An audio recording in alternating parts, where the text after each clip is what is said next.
far, and it's a reflection on our village and on our hard work together, and all of us working together to make that happen. So just thank you. 4 years ago, I came up here with our first district championship in 30 years, and after with these girls included, after this year, we're at number 14 and since that date. So it's an incredible achievement.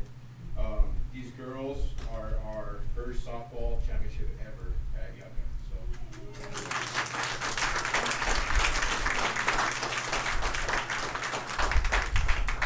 we're very proud of them. They had a hard district battle, and they had to win the championship twice, and they did it though.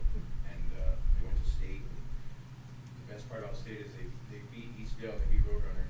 That's El Dorado and La Cueva. So they went up there and they fought with the best of them, and I've never beat El Dorado or any of those schools, so they did it, and that's awesome. We're very, very proud of them, and I invited them out of all this. We had 5 championship teams, but they deserve this the most for sure. And just to talk about them, these girls also, what do you guys need for your field? Lights. So we're gonna work on that. I've talked to most of you about that, so I want to keep working on it. Please, before you do the capital outlay, let's get that on there, please, because I've talked to Senator Sanchez and he'll get us that money, but we just gotta get it on there, so, just before we do that. That's it. I think Kelsey, you wanna say something about him? Sure. Kelsey's one of our board members. She kinda took over softball this year, and, she's helping us go to that next level with softball. Our baseball, like I said, we won 4 this year. Our baseball went 18-0 at district play. They didn't lose a game, which is incredible. So, our softball, this is the start. That's where we started. 4 years ago, this was us, and now these girls, Kelsey's gonna come back in 4 years and do the same. Go ahead.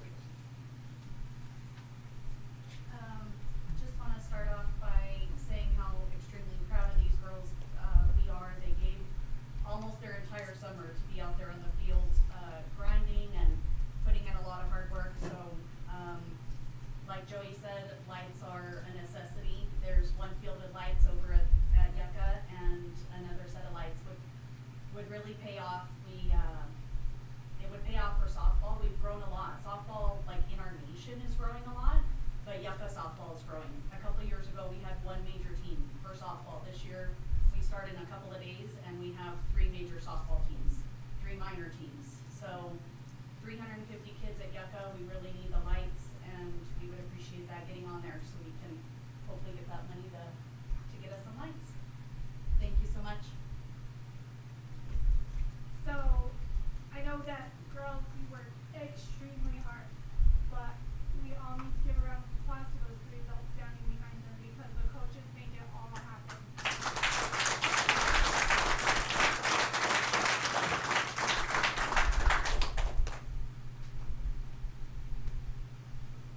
I just want to take a picture of them. Yeah. Alright, can you guys scooch in? Are you want them out here or you want them with you? We'll get a picture with all you too. Oh, sure, yeah. Yeah, I was gonna say there, I'm gonna stand behind you so that the podium is not there, if you don't mind. I'll try to get it out of there. Alright, cheese. Awesome. Let's take one that's face that way with all of them. Turn this way, guys. Okay.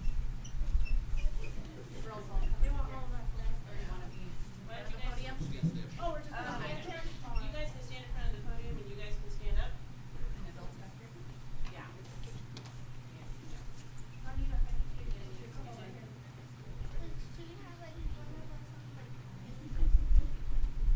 You guys are, okay, there we go. We got everybody. 1, 2, and 3.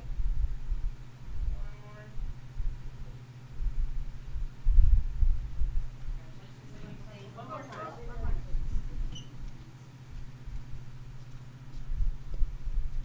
Thank you.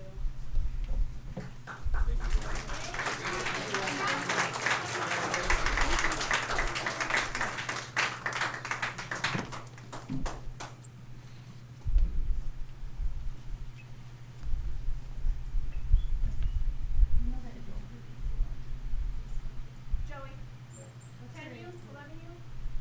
They were 8-10. Oh, 8 to 10. So 10 you, yeah. Thank you. Thank you, guys. Thank you.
2.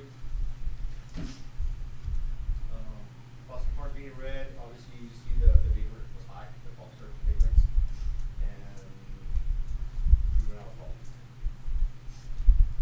On page 3. So there was no reports for the CAT and detective, but there was, it's not on your guys' report, but there were 3 PD backgrounds done and 1 civilian done to us. Page 4. We had 4 drone launches, nothing emergency wise. We did launch it at the, I don't know if you guys saw it at the fair. We launched it up there, took photos and videos of it. Last page. Animal control. Calls for service were 121. After hours were 1. Citation issued were 8. Verbal written warning for 3. Impounded animals were 6. And animal rehome returned 6. Unless you have any questions. I have a question. Just because we've been, as we know, getting a lot of emails on them. What is a Brady Giglio list? Giglio or Brady Giglio list?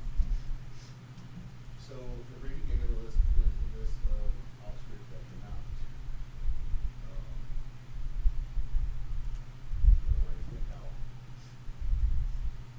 you can't take it over. Sorry.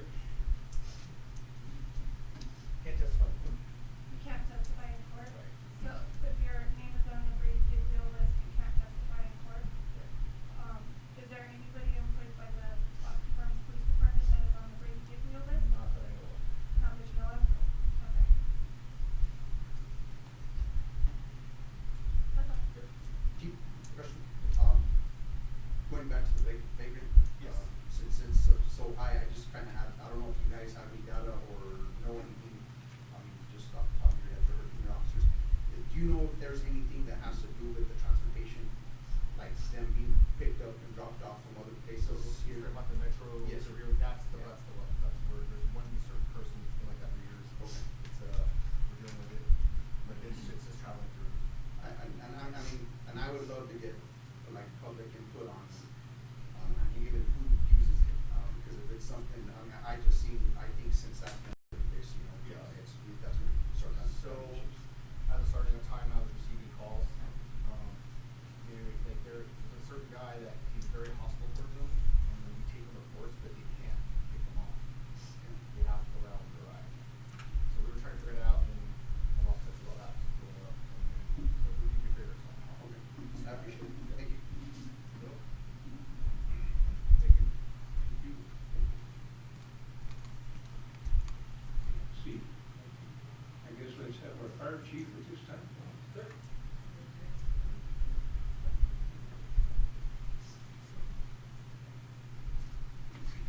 Good evening, Council, Mayor. I was hoping AC Gore would be back. He's on fire call. But I also wanted to just hand this out. Have some copies here. This is a write-up that he did praising Officer Perez's response to a fire call, actually, and his support that he gave during that. So I'll hand this out just so you guys each have a copy. And Clerk Martinez, I'm going to keep yours and then read it, and then we'll give it to you. So you snuck in. All right. Okay. The fire department as a whole, as well as AC Gore, would like to formally recognize Officer Jesse Perez for his assistance to the Bosque Farms Fire Department during a recent fire incident.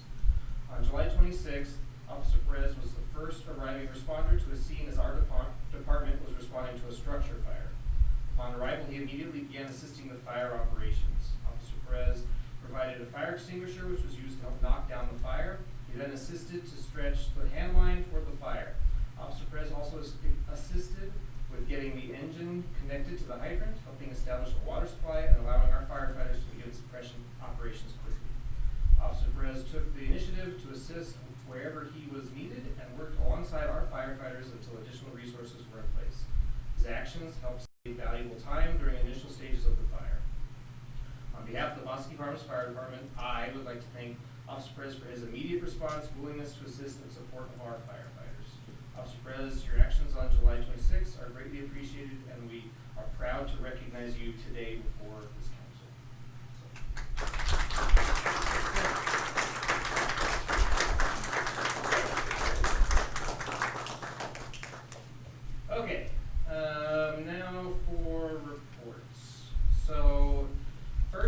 start off kind of where I often end, but talking about the EMS. So first I want to thank everyone who was involved in getting the rescue unit loan to Peralta and getting that completed and having that being operational now. I want to say a special thanks to Chief Kersey from Peralta. My understanding is his meeting with the mayor kind of carried us across the finish line and helped make that a reality. So I really want to praise him for taking that initiative and doing that. I also want to thank Assistant Chief Means for her dedication and willingness to jump in and getting the rescue unit from where it was to an operational unit to provide that service that we need. So their support is above and beyond what you would expect from just a neighboring department. They really treat us as one community and neighbors and really care for us in totality as if we were all part of the same family, and we really appreciate that support. Kind of all along those lines, trying to progress the whole EMS effort forward. I had sent an email to the clerk and the mayor, but also copied all of the councilors so you're all aware of the draft EMS ordinance. So I wanted to thank Chief Prop from Quincy County for helping to draft that, get that language in there. This is intended to represent establishing that responsibility within the village. So many people may not know, but the departments that we have in the village, the water department, the police department, the fire department, all are established with an ordinance. There's a responsibility that the village has stood up and said, we are going to provide this service. EMS has never been established that way. Not that I know that that's where all the issues come from, but it cannot help what we're trying to do. So ultimately, that's the first step to kind of get us where we need to be in having an EMS service. That's fortunately as far as I think I can take it. So I'm really relying on the leadership of the village to step in and say, okay, from here, this is how we get this moving forward across the finish line. So that's reviews, provided for comment, whatever else needs to happen to get it ultimately to where it needs to be so we can start using that. I also provided a draft for a fire ordinance. That was an update to put that responsibility within the fire department. This is not a decision I take lightly. It is a big responsibility, but having talked in the workshop, having talked to neighboring departments, see how Peralta, Valencia County, many other people across the state do this service, this is how it is structured. And so ultimately, that was an effort to try to roll it into a system that will be successful for everybody.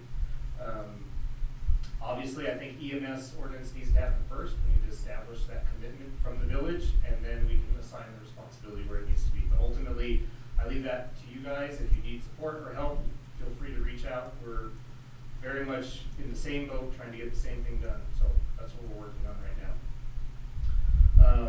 Kind of going back up to where I usually start. So hydrants don't really have any specific updates other than we do have a flow testing PO request out to the village office, and we're waiting for that to be placed. Which brings me kind of to the purchasing in general. So purchasing right now is the problem. You may have heard, you may not know, but it is a really big challenge, and I don't know how the other departments feel it, but we definitely are feeling it right now. So right now, we have been submitting POs since June of things that need to happen, and because of the closeout of last fiscal year, which would be all of June, and then the startup of this fiscal year, we haven't been able to make progress on those. Ultimately, I think this is a process that needs to be adjusted. If this is how it is, this isn't how it should be. Ultimately, I think everybody would agree we should be able to efficiently exit one year and enter the next year and move everything forward. So if that's a budgeting change that needs to happen, if that's a additional hiring, staffing, training, I don't know what, but ultimately that is a huge challenge to have a quarter of the year where we can't actually move forward like that. So right now, right or wrong, and I apologize to Erica, we are executing emergency kind of purchasing with the credit card. So we're trying to limit what we actually do, but if we have to have something, we're moving forward with that. And that's not ideal, but that's kind of what we're having to work through. So I just put that on your radar because this is partly an opportunity for me to talk to you guys about what are the challenges we're seeing and how you can really step in and work on that. And that's definitely one that needs that kind of commitment and support. Sort of related to that, just the overall workload that is being undertaken, I think, by the clerk within the village. So we have paperwork that's due at the end of the month for the fire marshal that has to do with our carryover for the funds that we have. So we need that information from the village office to be able to finish that. That's due to them both for the grant application and in general to continue with our standing within the state fire service. And then we're also trying to get through our nominal fee disbursement. So that is kind of the thank you is what I call it, that the county set up, where the volunteers, the firefighters, the people that provide that kind of service get a nominal fee twice a year. And so we're trying to get that dispersed, and again, that relies on information from the village in order to make that happen. And I'm not standing up here to complain about Erica. I'm not standing up here to do any of that. I'm ultimately just standing up here to point out the volume of work that has to happen and emphasize to you how important that is in the areas that we're really struggling because of it. Let's see. Another area that's kind of similar but a little different is the ICIP. So I don't know much about that, but I do know that there is no way we can do some of the major improvements we want to do to the station without being a part of that process. So I don't know what that looks like and when it happens, but I just want to stand up here and continue to emphasize that we really want to be part of that. We really want to be part of that conversation and be able to get some of those thoughts and requests into that plan.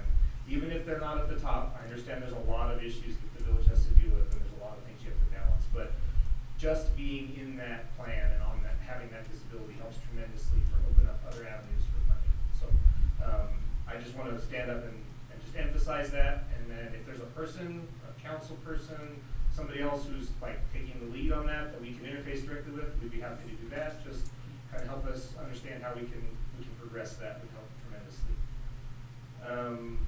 The last update I have is I had talked about equipment before, and that we were working with Senator Sanchez, and I just want to give an update on that the funding through the DFA is still being worked through by I think it's the Council of Governors, as well as the DFA. There's a lot of things they're trying to sort through above and beyond what I understand, but ultimately we can't do anything with that right now. We are waiting for that to kind of work through before we can move forward on any of those requests that we would like to do for that. And as a reminder, that was for protective equipment for the firefighters.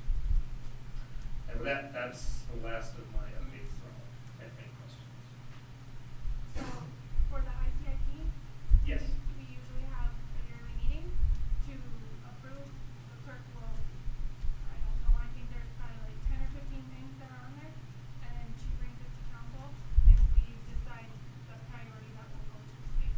So the good news is if we prioritize like the $10 million that we got, that was top of the list on ICIP. Okay. So I will make sure that you guys are aware of when that meeting is, so that you're a part of that, just like Joey was getting. Is that a working meeting? It's And then working you, okay, meeting, great. absolutely, yes. That would be a great opportunity. If there's something we need to prepare to bring, like that would help you understand, if there's any upfront work, if you just tell us, we just want to be as prepared and ready for that as we can be. So. And I did talk to Senator Sanchez about junior money. I think it's called something else now, but There's lots of things that I don't understand. Yes. I know. But the good news is Murkoff that it goes through, works with, I'm not sure. I don't know what to call it. At San Diego, we call them tech writers. Okay. They're grant writers, I guess, maybe, for junior grant money. And to take the load off of Erica, they can help her write that so that she doesn't have to. Okay. So I already talked to one of the tech writers. When we take municipal week training, the Murkoff is there, and they're like, we're here to help. So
chief's projection on the voice, because you do.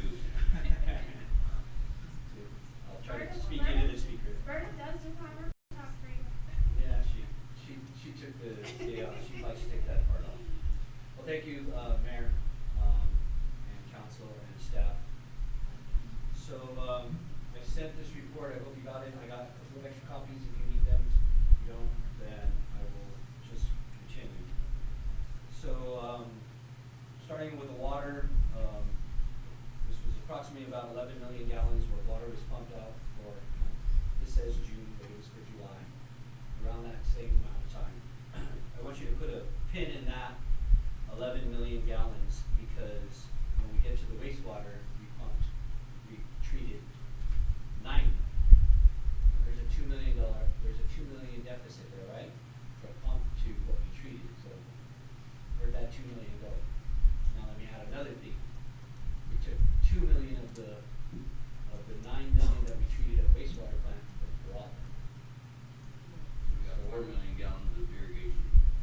You got 4 million gallons that you're returning to the aquifer somewhere. So, however that is, where meters are slow or leaks or anywhere in the system, that, that's how important it is to have water on it. So, 4 million gallons, you sell that for $50 for 200 gallons if you pump it through a meter. You do the math, we got some revenue loss there, because we paid the electricity, arsenic treatment, blending, labor, all of that went into pumping that extra 4 million. So if we have a 4 million gallon loss from 11 million, whatever percentage that is. So that's kind of a meat axe throw on some of it. If there was, some fire hydrants that opened up, I heard there was fires and some other stuff like that. And, that's probably significant where we start watching how much water we ran. And, but we have lots of other issues on there, but I want the village and the staff to be cognizant of exactly where our water is coming and where it's going. Okay? So, 1,750 meters red. The well 2 project, I'm happy to say, right, that the village received that notice of obligation, and we did receive the PO for that construction project that we have been started moving along from the NME Construction Bureau, and Mr. Cog, they really had just gone through and got that done. So immediately after getting that PO, we mobilized Rogers and Company. They have been mobilized. I don't know if some of you noticed, but they've already pulled that well. Lots of oil in it from food grade oil that we oiled it for. So they pulled the pump, pulled the motor, column pipe is out. So now it's time for the oil is bailed out, put into a container, taken away, and then the well now shall sit for about 3 days, and that's because we've disturbed it. And then we're going to go back down. We're going to camera it. So once we camera it, we'll have a video. We'll look at the screen. We'll look at everything. First time in probably 20 years that well has been pulled. The flushing line for the ATF's future arsenic treatment facility has been put in, and we put in a flushing line that goes to a little holding pond. We're working, and Councilor Benito Wood is got some contacts, so we may need to do kind of what you did, Councilor Ron, at well 1, where we need to, once we get that motor and pump back in, we're going to need to flush that. That pond isn't big enough, so we'd like to put it in the ditch, but you got to get with MRDCDC in order to do that. I checked those 2 ditches, they're dry, so I was gonna say, feel free to put that water all on my field if you want to, and do not listen to him, he doesn't need it more than me. They're sticklers about that, but anyway, that'll be flushing water from, and we'll keep track of our flushing water and about how much, so that we can deduct that, so knowing that we pump that water, but here's the flush. That'll track it for you. Right. The VFD and the Guardian sine wave filter, that's a filter that needs to go in because we're going to put a submersible down there. That has been ordered. The arsenic testing lab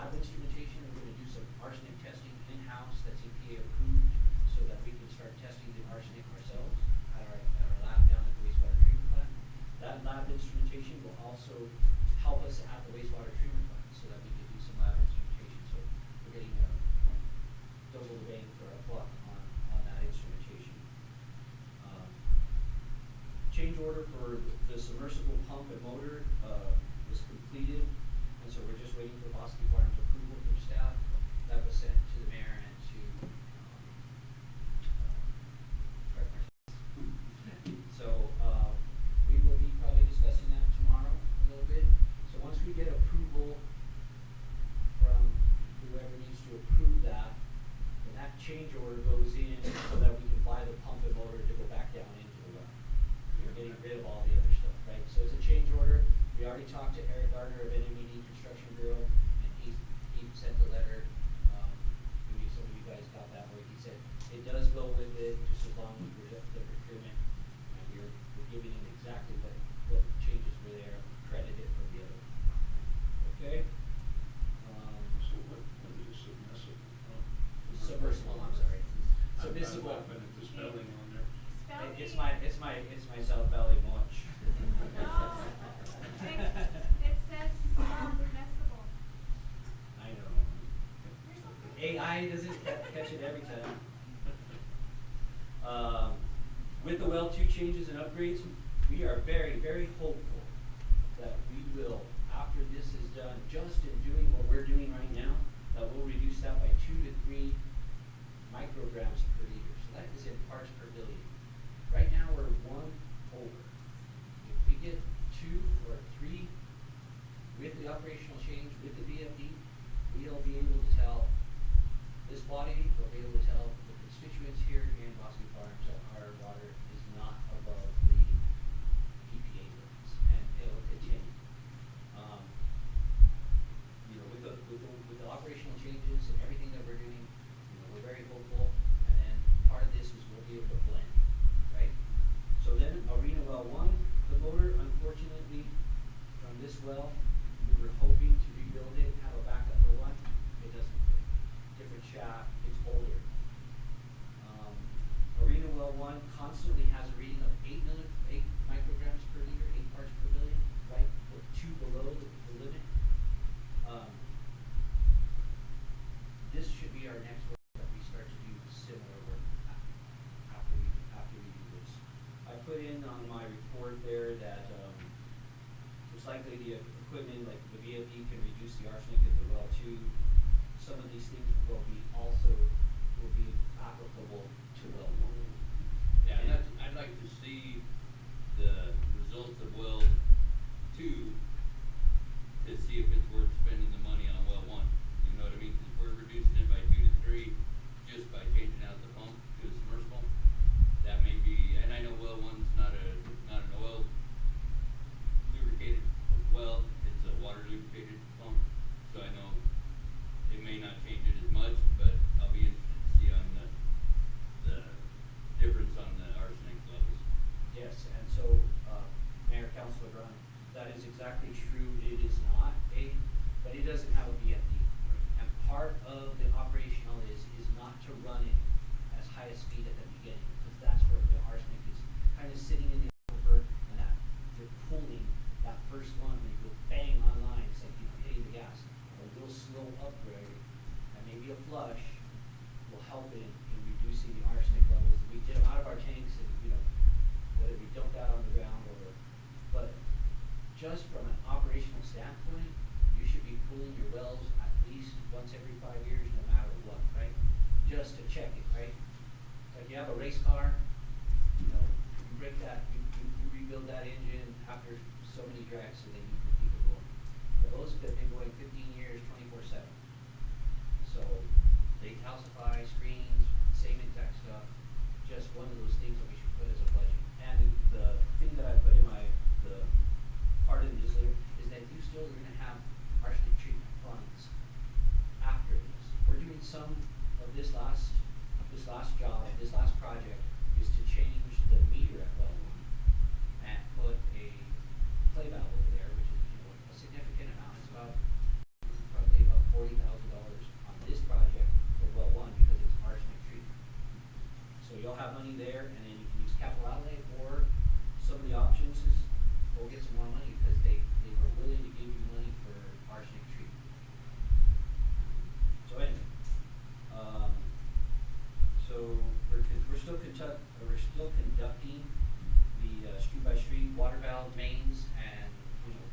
that in, finding out where our valves in, cleaning them up as we have the staff to do that. I do put it in bold here. That $840,000 that you have in capital outlay, we're using it partially for grinder pumps, but it is for anything that you want. That might be because I put in here, last report, that could be in tens of thousands of dollars to, pull valve, fix them, and when we do the fire hydrants, we're gonna find more. And it's on the water side to fix the fire hydrants because they're part of the utility. So, maybe that capital outlay could be there, or going out when you go out to get more capital outlay from, it could be for that part as well. Approximately 9 million gallons in wastewater, I'll move to wastewater now, was received again. Approximately 16,000 to 20,000 gallons of waste was removed by the wastewater treatment plant with outside septic collars. That's approximately costing us, it was more than 16,000. I think that's a typo, because that's about what we pay per month. About $15,000 a month to have septic collars hauled away. So we kind of went over that last time at our August 10th meeting, and I think you have it on your agenda as new business. But I wanted to talk about that special meeting on August 10th. We were able to give you a draft of the IGA, or Joint Powers Agreement. This one was for Peralta because of the 2 million gallons that we're taking from Peralta right now. And a summary was given to staff and council on that Joint Powers Agreement. The wastewater treatment plant, we're doing compliance on the first and the third Tuesday of the month. We also stick one more extra in there in case something goes bad with that sample. Those compliance samples have to be taken two of them at least, every month per permit, and that's reported to the state, and it's reported to EPA. So, just so you know that we're doing that extra, and we're now got our supervisor over there, and we've got a pretty good schedule of where everybody's supposed to be on the limited staff that we have. So that sludge hauling cost, now I'm on that subject. Clerk Martinez asked me, if I had that, I was able to get her a draft. So I drafted an IGA, what it should look like, and it's pretty close to ready for submittal to the Water Authority, so that they take our sludge for us. They'll have to, do their thing, send it back, have their legal look at it. But that's ideal, is if we can take it, use our staff with our truck right now to haul it to them. And it would probably be almost free, just our cost to get it over there. And then in that agreement, we'd have to do some sampling like everybody else, make sure we're not taking an extra grease or anything, or hazardous, anything like that. And we would pay for the samples, Village of Bosque Farms would pay for that sampling periodically whenever they wanted to do it. And just our staff and contracted employees would drive that truck, and we wouldn't have any other septic collars or anything else. It would just be from one government to the next. And that would save us probably about $10,000 to $15,000 a month. So in anticipation of that, I was asked by Mayor and the council at that last thing to get an idea, a spec drawn up for a new septic truck. So that has to, I did send it to Rush Trucking, which is the Peterbilt. They can do a turnkey, and they have a statewide pricing agreement. So they can just do it through that. You can use the $4.9 million for buying a new septic truck, which would give us a better, bigger volume. The truck we have now is more than 15 years old. The pump has been replaced. We did get it running. I had the guys fill it up, dump it back out, just to make sure that it do it. But if we get that agreement, we can start with that truck right now. The village clerk, as the CPO, as the certified procurement officer, all of that, I can help from my standpoint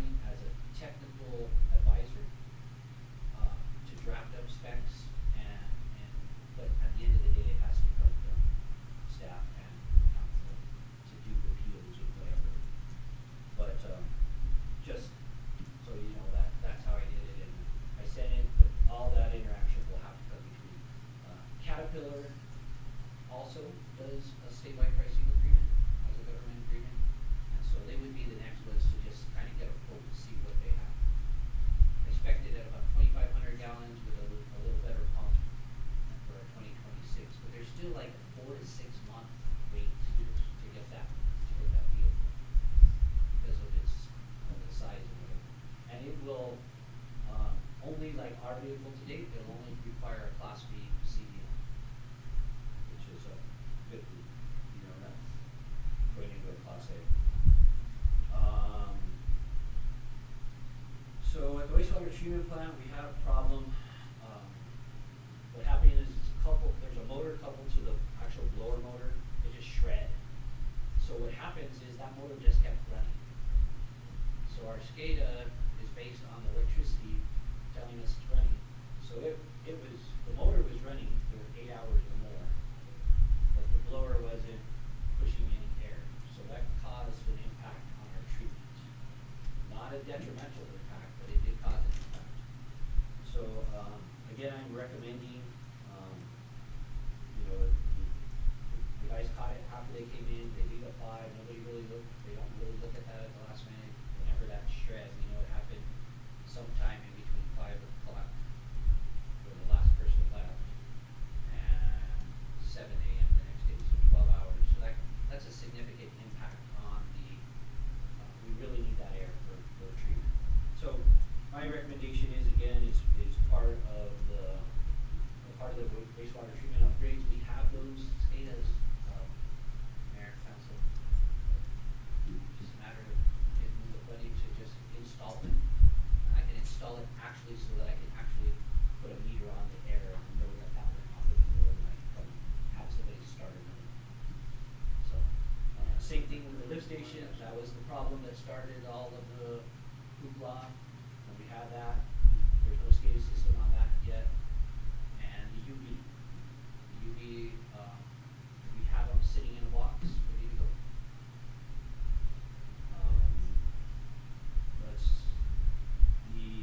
Going to the collection system.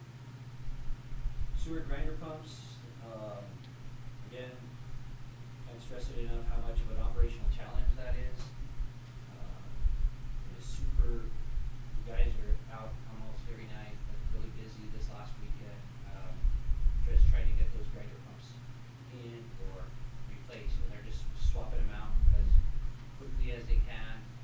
There was one night, I know, 150 gallons that they had pumped into a 50-gallon barrel, and then hold it big, and then they have to pour that back in if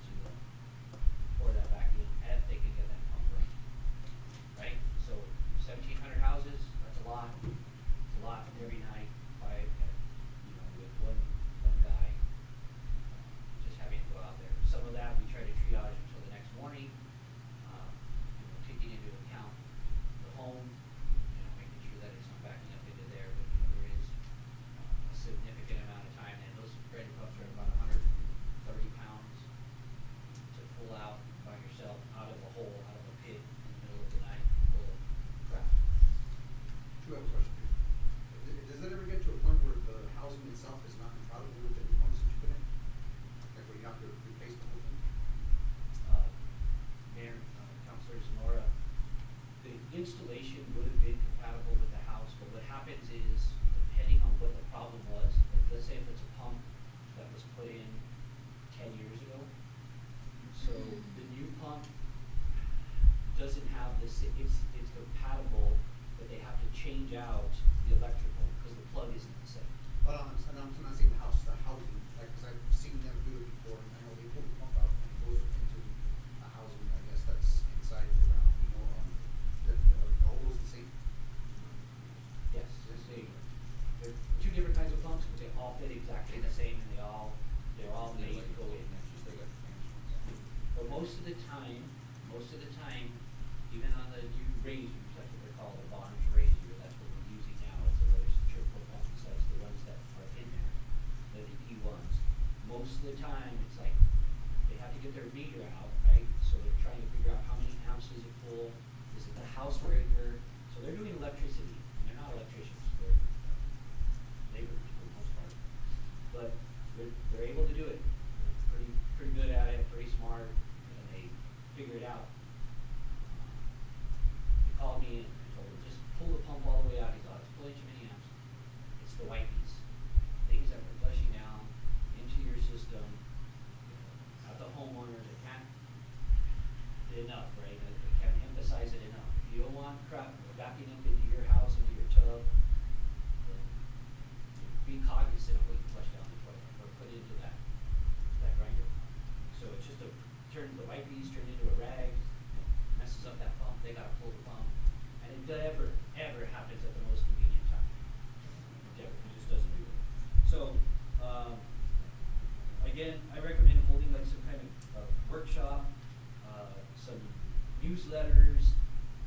A lot of this is just education of the homeowners, right? And how we do that. Last time we talked about, well, do we make it the homeowner's responsibility? Maybe, but I did hear the chief talk about something. He said that most things come from an ordinance. This is one of those ordinances that is super, important. If we had an ordinance that says, hey, here's our ordinance, we'll put in the first pump, we'll do all that, we'll take care of you, but after that, you have some responsibility, right? And then there's some cost to that maybe.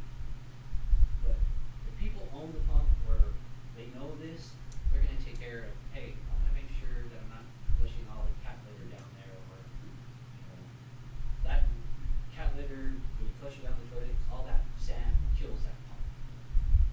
So it's just a simple educational stuff. So I think that, I am worried for the village, because these pumps are, they're filling at 5 to something a week. What happens, like when we had that power outage, Counselor, do you remember?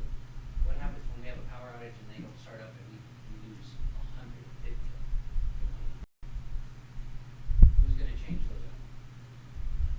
Right? And right now, I think we're down to maybe 3 pumps. I'll, quick question for you, because I think you've been here since March of 25. How long have you been informing mayor and staff? Because I'm reading critical operation risks on your list. Well, How long have they been aware? Mayor and Councilor Bismuth, it is one of those things that, if you're driving in your car through the Sahara Desert and it runs and you make it back a couple of times, it's until that actually happens that the wake up call is, unfortunately. But we want to be proactive. So I didn't know that would even exist, that this type of system would even exist. So, Where the village is responsible for 1,700 lift stations.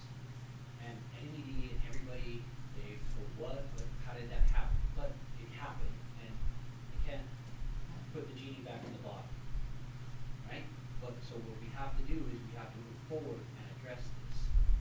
Not in a, and if I was a resident of Bosque Farms, I'd say, well, no, it's in my ordinance that you guys put in the pump and you're responsible, I should just have to make a call. Right? But at some point, we deferred the maintenance where they told you, previously that, hey, we are not going to make parts for these pumps anymore. These pumps are going to have to get out. And this council probably, very little was, weren't informed. And I'm not saying that's an excuse. I'm just saying we have to go forward instead of looking back, so that we can address this. And whether it's like, let's spend all the $4.9 million and change the scope, if we can make it that, it will ask for another $10 million, so that we get reimbursed, because you do not have it in your coffers. I know that, I've seen the budget is public information. You don't have that you don't have the staff. And I totally understand that, and I totally understand, Kurt Martinez's, she's been here for just a little while, and she doesn't have very much staff, and I totally understand all of that, but we have to deal with it. Or you're gonna be, EPA's gonna be here because you have 100 houses with crap laying down in the middle of the street, and you have to report all of it. Could you send the one paragraph,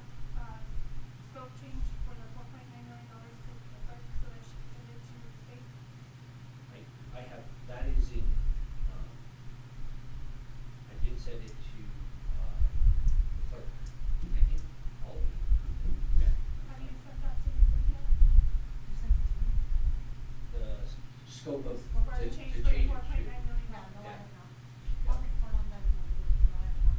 Yeah, she has about her new business, but, I don't know too much about who or what. I think the scope change is, Well, no, I've spoken to Eric and myself, and it's just a scope change.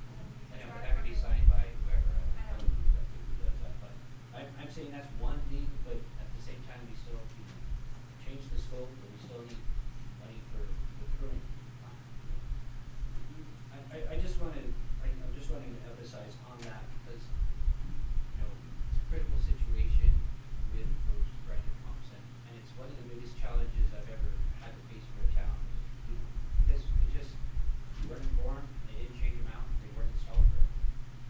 And, if you change out all of them, you're talking about $17 million to get a contractor to come in and just do all of that. And that's just, it's already daunting as it is. So key decisions that need to be made is, we were talking about in that last meeting, verify, with Molson Corbin what that other 10 million was for. We confirmed that it was for another clarifier, or as we like to call it, the donate, but, or what that exactly was for. Set a grinder pump policy direction. If you want us to help you write that, we could copy it from some of these other places that have a grinder pump. We don't have to reinvent the wheel on that one. There's plenty of other towns and places that have sewer ordinance policies. There's that change of scope that you were talking about, Counselor Disman, on there. And then, right now we're using part of that capital outlay for the funding because you can use it for water, wastewater, or whatever. It's the easiest and the most available, and it's not a loan. So that's what we have been using them on. Or maybe that we need more capital outlay on the next fiscal year. That's what I was gonna ask you, for when ICIP discussions come up, would you be available for those discussions as well? Just because it seems like if you're saying it's critical operational risk, then you kind of put that on the ICIP. Right. And NMED, in my conversations with them, I tell them, we need help. And, We have money, we just gotta spend it. well, and they're willing to give you more. Yes. If you spend it. Yes. Again, it's not a free cash machine. They don't ever want to be told that they're a free cash machine, and they don't want you to get that fee, right? There's a small percentage loan on it, but it's your tax dollars, it's the people's tax dollars that went through the federal government that they got, so it's not just a free money. But, if you need that kind of help where they do some of the loan forgiveness, they'll work with you. That's what they want you to do, right? So, a lot of people go around, oh, it's free money, and everybody knows there's no free money. Drew, I have a question for you. Just where it says set grinder pump policy direction, so policy changed on initial grinder pump and panel fit installs on the village, thereafter on customer. So, before each resident we have pays an initial for his grinder pump and his line right now. So it's a $9,000 charge to get sewer installed. So I don't know how if I'm paying for it once, I don't know how I'm gonna make him pay for it after that, you know what I mean? Because I've already bought it. So I put the 9,000 in, I got sewer put to my house, so I bought that pump and that grinder. So that's where I have issue with, we gotta put it on the customer because I already own it. You know what I mean? We can give them, hey, this is how much if you have to replace it, or this is how much to rebuild it, type deal. But as far as I see it, is the customer's already bought that grinder pump and that deal. You know what I mean? So I'm just trying to figure that out. Mayor, Council, that is a very good scenario, because that's exactly, you have a grinder pump, you figure you pay for that, right? First of all, we're looking at that because we're significantly charging under for that pump in the first place. But what I'm talking about is after you give them the paperwork, you pay for it,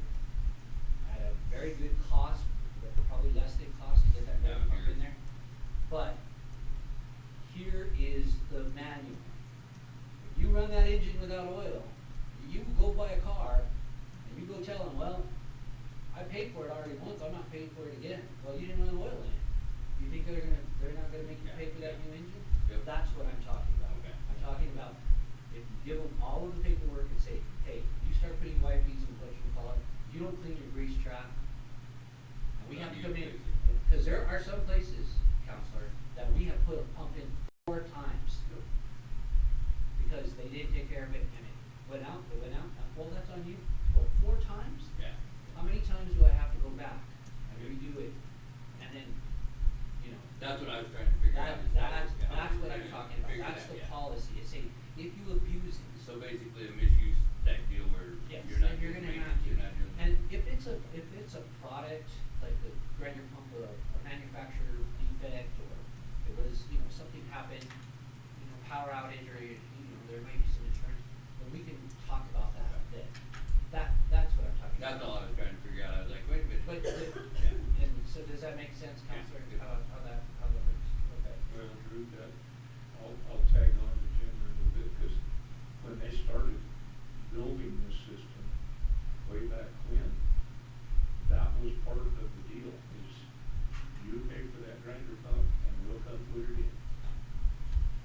That grinder pump and the pit both, and people complain loudly about how much that cost, but a lot of people jumped right on board. And then you're absolutely right, we have folks that abuse that system to the point where we've got one gentleman that has got 3 loans right now to the village, where we're paying, or he's paying us back for 3 failed pumps. You even know where that is. And Mayor, Council, I totally understand it, and I would make the argument, but I also pay $50 a month, right? So I also pay $50 a month for my sewer connection. So what the hell? And now you're telling me now I gotta pay more? I pay $9,000, now I gotta pay $50 a month, and I just did it for the last 15 years, how much money is that? Yeah. Count, Put oil in your motor. right? Yeah. But I mean, it's pretty obvious on the pumps that are being abused. Yes, some of them are just old, Yeah. right? They Like, do wear out. They're 15 years, and they're way past their service life. I'm pretty happy that, I'm surprised, shocked to see that it lasted that long. They built pretty good things back then. The new pumps that we're putting in, those same kind of E1, fail almost maybe two times, but they're more plasticky. It's like, you know, have you, the old phones where you hit somebody with that, you kill them, right? But now they were heavy. But these new pumps, I don't know, it's like they're failing a little faster. That's why we went to another pump, because it seems to last a lot longer. But it is, and it's not their fault. You know, that's what they were told or whatever, but it is part of the leadership's responsibility to have that ordinance, so that we can point to it, so that everybody knows what the rule is, right? You know, we say that's what we said, but they're not have an ordinance, so I don't know if that's true, or, you know, what happened, or I just didn't walk into Bosque Farm, so I wasn't told that, I just was told when I put my pump in, right? There's all kinds of arguments that can be made, but if you have, I like to call it the Monopoly box, when I play Monopoly, I read the back of the box, and we're gonna play just like that, it's not, oh, no, we passed go, no, here's the rules. And that's the way you should have it with an ordinance from whatever you do as a government. That's the ordinance, and those are the rules. If we do that moving forward with the newer pumps, as we put it in, as development happens, not that a whole lot of development's happening, but if we do that forward and say, hey, here's the policy on your pumps, we're gonna put it in, then maybe that's where you start. Okay, so, prioritize the capital actions, again, I'm beating that horse to death, that's the generator, the UV, you know, all this different stuff that we could do. You know, we have plenty of stuff to spend the money on, we just need to spend it and go get more. Staffing, recently, our employee, he's out now, for extended medical, so our current crew will have to pick up his part where, mostly for these new employees, right, they're just being trained, so mostly where we're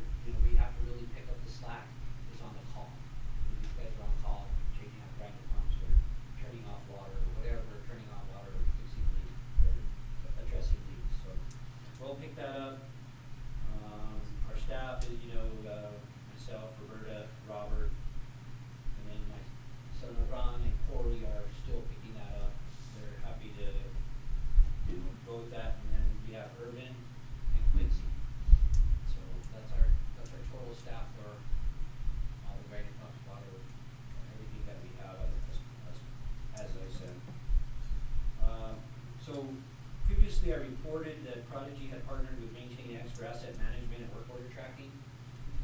So now I wanna just put it, I know we can't take action here, or the mayor, or, can bless it, but we'd like to get that asset management going. And we could do it through the contract that we currently have, has a time and material clause. And I really would like to do it now that we're putting in all this new equipment at well two, so that we can start actually putting all the serial numbers in, start doing the work orders for the guys, and you guys have them, we start tracking. Grinder pumps included. But as we put in the grinder pumps, we are currently doing work orders through this MaintainX. So we know the address, we know the serial number, the date it was put in, and then that way, if that grinder pump goes out, and it's still under warranty, then we can get the manufacturer, we don't have to try to, berate anybody, say it was manufactured, we would have been in.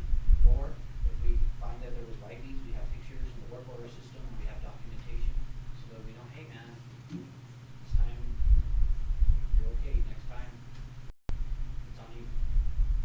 So, we'd like to get consent at some point, whether that be through the management staff for Bosque Farms, to start doing that, because there is a cost to getting all that stuff logged in, and we have a kid that, pretty good on the computer, we can start logging all that stuff in, manufacturer, serial numbers, and everything else.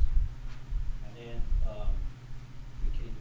it's about $1,500 a year for the other license, so that we can have, and they can both just use one license for the software. So, Erica Martinez can put it in, and our Bosque Farms employees. And they will only have access to, all Bosque Farms, so that they have access to that work order system as well, and then maybe, Melissa too.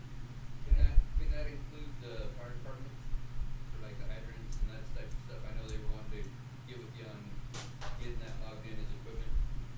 Mayor and Councilor Braun, we have had some of those discussions, but it would be, we would also start putting in, let's say they do the fire department, does get the PO finalized, or we get Waterworks, I think it is coming in. To come in and test the fire hydrants. I've worked with those, that outfit before on some of the other stations, and what they do is they just come in and they test them, but if they can't open it, it doesn't run, all they do is send it to us, and they'll send it back to us, and then we'll put it into that work order system. So the answer to your question is yes. We can, if you pay for you can pay for however many licenses, and then you have a password, and you get into it, and you can get in and see whatever work orders or whatever's logged in there as assets. What we're doing right now is an asset, I think I mentioned this before, an asset is anything that's $2,500 or critical to the system. Anything below $2,500 is really not an asset in our scope of things, right? That's almost consumables. But, This thing is like assets. To go and contract with 2,500. that's for spending the, is it not? Assets? Yeah. With the state is $5,000.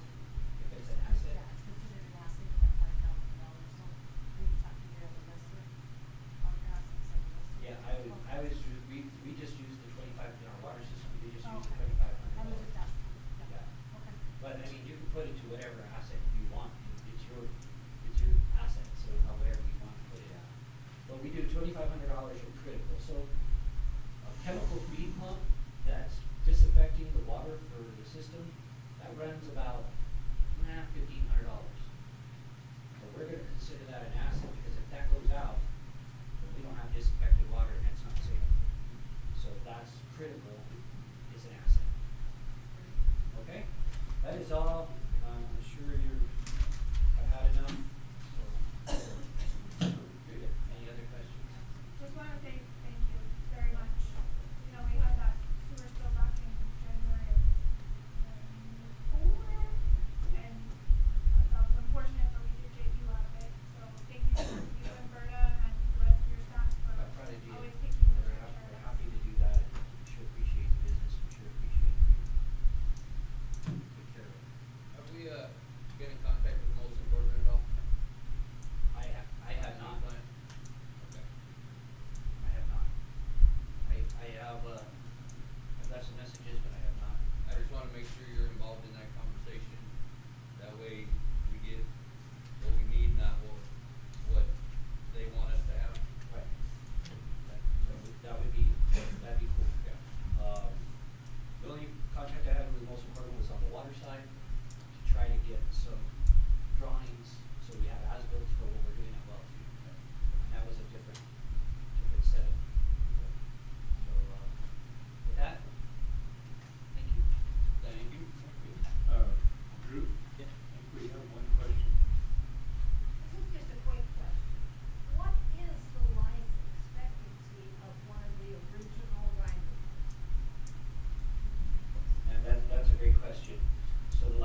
out of your system, which is great.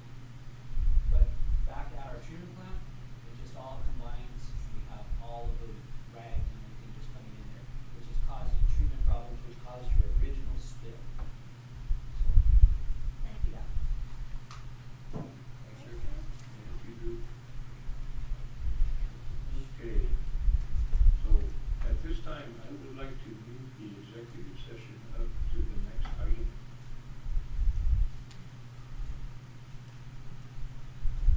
Mayor, there's part of the executive session that I'm gonna have to recuse myself for.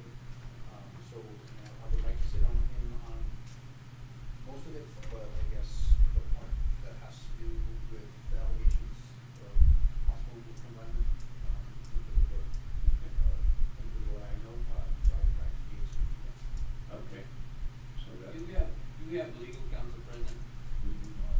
Okay, that, I was wanting to do the RFP for the legal counsel if they were present, so they could go into executive session with us. Plus, I was hoping for the that as well. executive session, there's a ton of people there, right? That's why the executive session is at the end of the agenda. So that these people don't have to stay here while we discuss executive session if they don't want to. Well, we have a contractor here that would like to go ahead and move this up if we can. Who's the contractors? Jan Calero. It doesn't matter to me, whether it's Oh, just figured we'd get that out of the way and come back to the rest of this.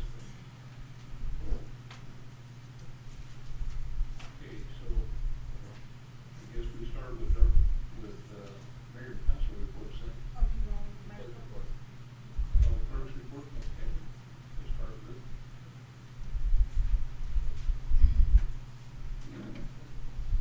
Good evening, Mayor, Council, village citizens. So I have kind of a lengthy report, but, obviously tonight I'm taking a hit on, the treasury aspect and everything that I'm doing, I understand, definitely understand. But, I'll also be the dead horse to this. You have to also understand as a council and as a departments, I understand the delay that's happening. But I've taken on this treasurer role with no real training, the demands, requirements, reporting, payables, receivables, payroll or payables for payroll have all had to be learned intricately, one thing at a time. Learning the system, learning what goes in, what comes out, what's coming at me, what deadlines, state, everything with regard to the treasury role has been, 100% learning curve. I have not been in that position for 8 years. The previous treasurer did a fantastic, amazing job regardless of, what has been presented. But without having her, and in the timing that it was done and the demands that were made to get rid of her for 2 months, it caused true detriment to the village. I expressed that to all of you very intricately, very firmly on what kind of effect it would have on the village as a whole. I was not heard and no action was taken. Therefore, I stepped up and I took the responsibility, to take on this treasury role. I've done it with due diligence, the very best that I can. I'm one person. I have 2 staff members that have been up, right by my side and trying to help me at every level that they possibly can while still trying to run the front desk and still trying to run village operations. So I'd like to highly commend Julie and, Melissa for stepping up to try to help me. But you guys also have to understand that I also am in charge of the clerk role and the administrative role. The 3 most critical positions at this village, I'm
So it's been very hard and it's been very challenging.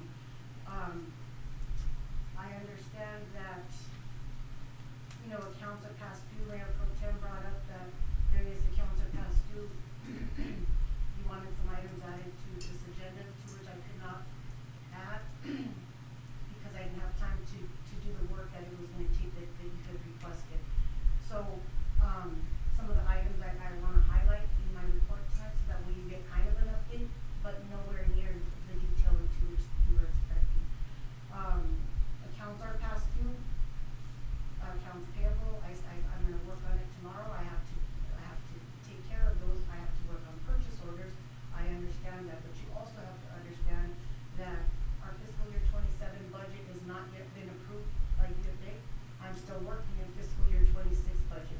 I've never worked at a municipality level where the transition, I don't know how to do the transition right now. So I'm still working in fiscal year 26 budget. So to go cut a purchase order, it's what I have been doing, but it's like, I know that I'll need to open them and then I'll need to close them and then reopen them once 27 budget is approved. It has not yet happened. That being said, when that happens, I have to learn how to go and take that fiscal year 27 budget, close out fiscal year 26 and implement the budget and then get things rolling again. So I'm establishing it like that so you can understand that there's so many processes, so many things that I'm having to do to make this fiscal stuff happen. Is no one applying for the jobs that are available? So that being said, we have been in the midst of all this. We have been interviewing council, mayor, council room. We have been interviewing for treasurer, IPRA, and the front desk because we lost our front desk girl. Our front desk clerk, Melissa, who did a fantastic job. We will miss her. So we luckily have had some interest. We did find and offer a position to the treasurer or treasurer. This gal comes with very extensive knowledge. She comes with a bachelor's in accounting, significant municipal experience, LGBMS experience. She's very strong. So we submitted an offer to her, and we're just waiting to see how that goes. But she's very interested, and I'm sure she's going to take the job. So also today we were able to offer for our front desk clerk, which is going to be significant help. And she'll get trained on various other things, various other aspects that way we can alleviate the load. I'm trying to transition, everybody so that way everybody's trained and everybody's working together and everybody's able to. I just know it's been 2 months since we've approved hiring people, and if no one's applying for the job, or Sure. just trying to figure out why it's still just you having to do it all. I know, believe me, I ask myself that every breath I take, to be honest. But no, I'm hopeful and I'm excited for the skills and the abilities of the treasurer candidate. I think she would be a tremendous asset, and I think she would hit the ground running. Her only lack of experience with regard to coming in and just hitting the ground straight running is that she needs to learn NCO. Everything else, she's solid. So Have we looked at updating the code? I did. It's gonna be about $15,000 to upgrade to version 11. And I think we approved 40,000 at that meeting. Yeah, and so that being said, the remainder would be whether we go on server or we go on Right. cloud. No, I just wanna make sure if we're bringing someone in to train them on the new system, so that Yeah. I There. thought we had agreed on cloud, cause that way if Yeah. you're sick Or or something, something. we have that The two access. last clerks were only here 15 days a month. Yeah. So at least they could've done it at their house, so.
ride and go in and make changes in various different little templates and places so I had to end up going and re-auditing the whole payroll just because there's a deficiency in the system of some sort. So it took an extensive amount of time to do that, because I did every employee, every code, it was actually a nightmare. So it was the craziest thing. So when we entered police overtime for 2 different overtime grants, and they just weren't there, and I have no clue why. So it's just presenting itself to be a nightmare. We need to take action on that. But once I get someone in here, it'll alleviate some of my time. So I will stop there with regard to that. But just know I'm trying to get these bills paid. I'm trying to get our accounts reestablished. I'm waiting for a credit card. I know that, Councilor Zamora and I wanted to attend, which I don't have time, but wanted to attend the municipal week. I've been waiting for a credit card because of all of the issues that I have been having with the bank. So I'm rectifying those. Everything's been set, so I should be receiving my credit card anyway. So it's just every little thing that can go wrong has and does go wrong for some reason. I don't know why. It's just how it happens. But I have to work through them, and I'm the only one that could work through them. So a little bit of grace just in all of our communications is what I would hope for. So I'm gonna just talk a little bit more about some of the items that have been hot topic. Rules of procedure. I presented a draft at the January meeting. Then we've discussed it at a total of 4 other meetings. Also, we held the rules of procedure workshop where you presented me draft that the various council members worked on. On the day of the rules of procedures workshop, I did not have a copy of that version, and therefore I got it from you guys. The changes that you presented were incorporated approximately a month later, and that did take some time, but they were incorporated. I sent them to Mayor Pro Tem because she kind of took the lead on that project, and she didn't feel that council's input was incorporated into the draft final revision that I had presented. Councilor Mayor Pro Tem Smith and I discussed a one change that the meeting date should be changed from December to January in order to approve the calendar for if new council came in, then we would approve the calendar in January to allow new council to be able to vote on that. So I made that change. I just sent you that change today, but I haven't received the final red line that you said that you were going to get to me. So I don't want you to think that I'm sitting on this. I've just been waiting either one that you were going to present, Mayor Pro Tem, Mayor Pro Tem, your red line draft, your feedback, or our workings together. So I just wanted to address that rules of procedure. Also various other issues that you presented to me and it wanted for me to put on this agenda, like I had said. Again, I expressed that with the limited staff that I had and the amount of work that I have on my shoulders, I couldn't realistically give you the demanded reporting. So I've been giving you these updates now. IGA with Peralta for the loan of Rescue 5, as was stated earlier, that occurred on August 13th to include the keys for the rescue, the code for the office. I also worked with Chief Kersey and Ashley Means and informed them where all of the supplies were when I did like a walkthrough with Vernon when he was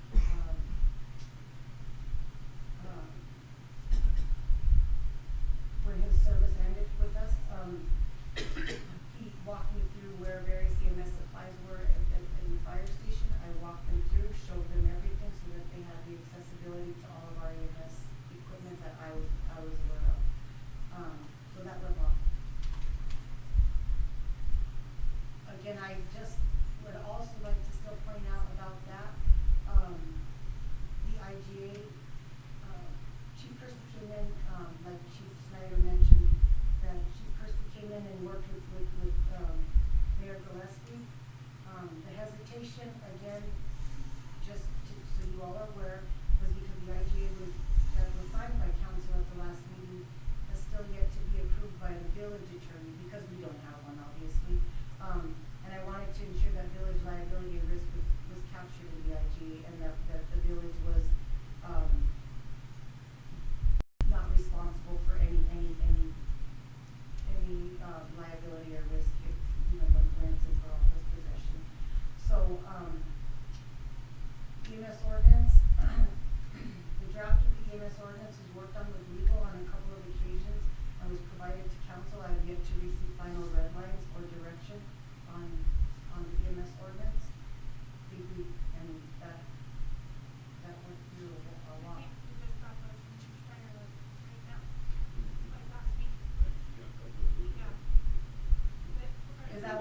referring to? percent. I think what you're, there was, we were gonna change 4-1. Yeah, And that. and I think 4-1 he is just- the fire ordinance. Yes, and I think we already posted it in the paper. Oh, no, we haven't posted it in the paper yet, So- although not an action item, I guess we can put that on action for next time to post it in the paper so that it can change. Okay. Now that you have the proposed changes. So the EMS, okay, so if he sent that, that's fine, because you guys were presented with that red line version, the last thing that Yes. Nan had provided, and I haven't heard anything back yet now, but now that, if that's what he's referring to, then I have that, and then we'll address it, what did you say next, council? Well, if you're doing this, don't put it down as an action item. No, not, just so I have, excuse me, Mayor Pro Tem, just so I'm prepared so that I know, so I can start planning, so. Just whatever we do, to put it on the agenda. It's ready and to go? Post it in the paper, Okay, yes. okay. That. And I didn't mean to present it as an action item, I'm just asking so I know how to plan and prepare. No, you didn't, I didn't. Okay, so EMS tax fund, you had asked about, a balance.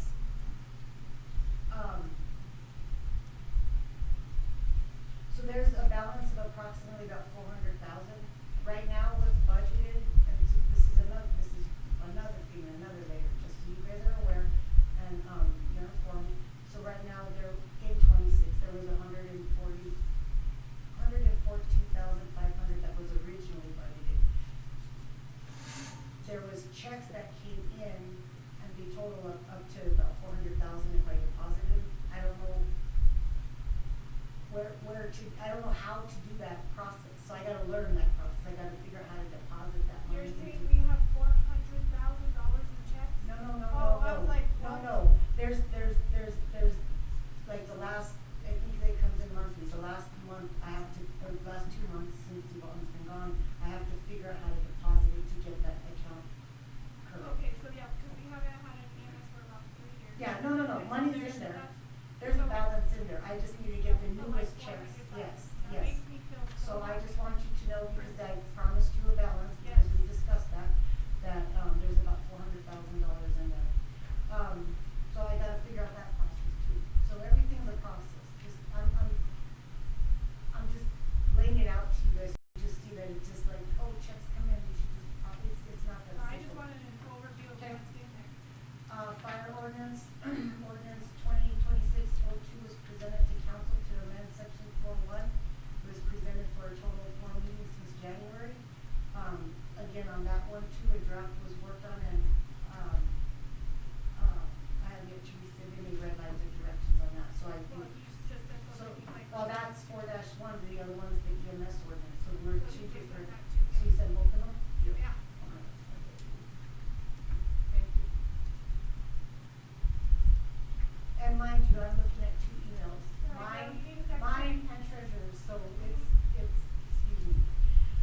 ARPA, there's no additional update to give council on ARPA funding and reporting, only that we had until December 2024. I have a little bit of an update, but no updates on reporting. We had up until December 2024 to spend it. I discussed this with Javier, the CPA that was here for a day and a half to help us. And that was due to the timing that we found him and we scheduled him. He had already had his whole year of calendar planned out. So if he gets time, he's gonna come in and, help us periodically, or in November, he said he may have some time. So I would look forward to that, but we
I'm gonna work with Javier when I get the time, because we have a plan, because this money has to be, either charged back, or we're gonna have to revert this money back in December 2026. So I'm gonna work with him, and we have a plan for that. For anything that was authorized within that period, whatever we spent out of village dollars, we're gonna go back and charge back that money. It's a hard thing to do because it crosses so many fiscal years, and then it's the system, and then I don't know the system well enough to be able to do that. I don't know the expenditures well enough to do that, so we're gonna go back and. So we can't spend on anything No, new? no, Okay. all Alright. spending has ceased. Okay. So, another issue that, Mayor Pro Tem and I discussed is the fund number, because there's the fund. Not the fund number. Hold on, let me finish.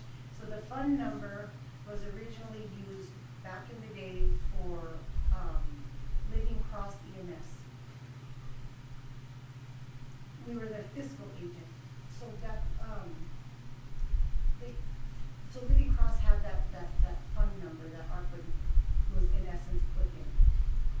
Where the difference came in the reporting that you present to me is, that was a treasurer's report. It's generated every month by the treasurer to give her monthly report. It's done in an Excel spreadsheet. So, when ARPA came in, Living Cross, we were no longer the fiscal agent, and it's not good, it's really not right to continue to create different funds, over and over. If you have a fund that's not being utilized, that's what they ended up doing.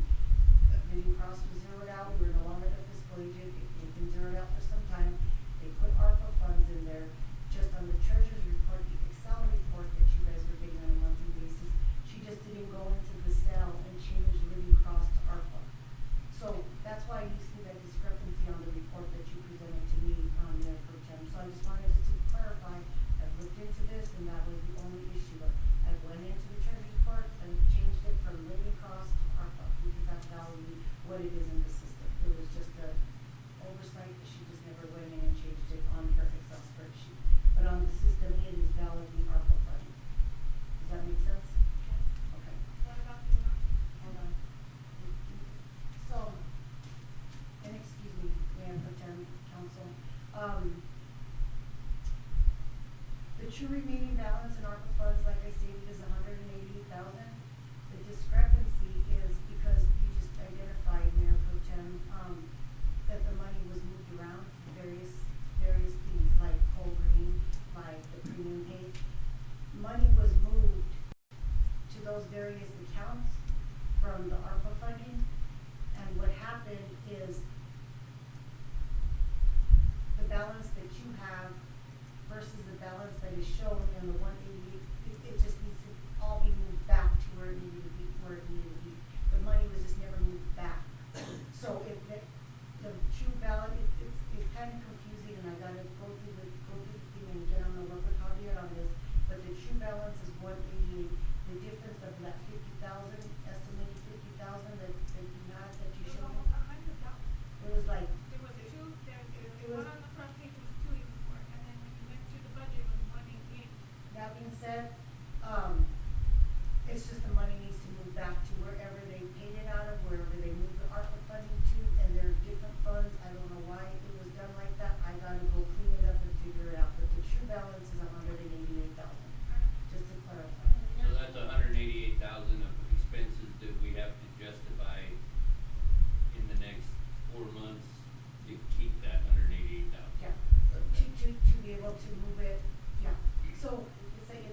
those That's like what say we that's read. 200,000 or however Yeah. much, then I could go and take that, Yep. or not the 100,000 to say, then we'd only have $80,000. So just kind of chip away at all of the expenditures that we didn't have, unpaid. So, I also would just like to mention, just because, the ARPA funding was issued in 2021 during COVID. I wasn't here. You know, I wasn't here. I picked this up. I'm trying to learn as much as I can about it. You asked me about the reporting. I can't log into the reporting system because that's still tied to Gail.